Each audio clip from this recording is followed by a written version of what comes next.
May mga nasabat ding iligal na droga sa ibang bahagi ng Luzon.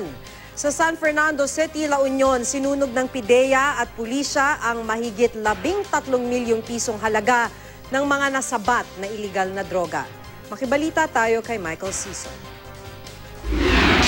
Sinunog ng PIDEA at PNP ang mahigit 13 bilyong pisong halaga ng iligal na droga sa Camp Diego Silang, San Fernando City, La Union.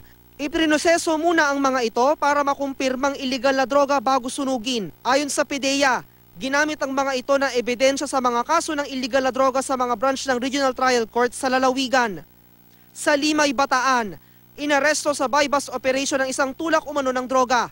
Nakuha sa kanya ang 3 pakete ng hinihinalang shabu at isang baril. Ang suspect, number 1 sa drug watch list ng pulisya, tumanggi siyang magbigay ng pahayag. Inaresto rin sa bypass operation ng isang tulak umano ng droga sa Balayan, Batangas. Nakuha sa kanyang 2 pakete ng hinihinalang shabu. Ayon sa pulisya, matagal na nilang minamanmanan ng suspect na number 10 drug personality sa bayan. Tumangging magbigay ng pahayag ang suspect. Inaresto naman ang 5 tao sa isang drug raid sa Ligaw City, Albay. Ayon sa pulisya, nakatanggap sila ng impormasyon kaugnay ng isang bahay na ginagawang drug den.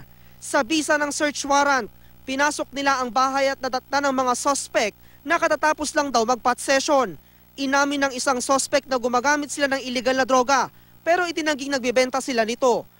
Wala namang pahayag ang ibang inaresto. Sa General Santos City, inaresto ang isang babaeng dadalaw sa kulungan matapos nahulihan ng isang pakete ng shabu. Ayon sa mga gwardya, itinago ng suspect ang pakete sa kanyang puwetan. Giit ng suspect, napag-utusan lang siyang ipuslit ito. Inaalam pa kung kanino dapat mapupunta ang iligal na droga. Michael Sison, Nagbabalita, Pilipinas.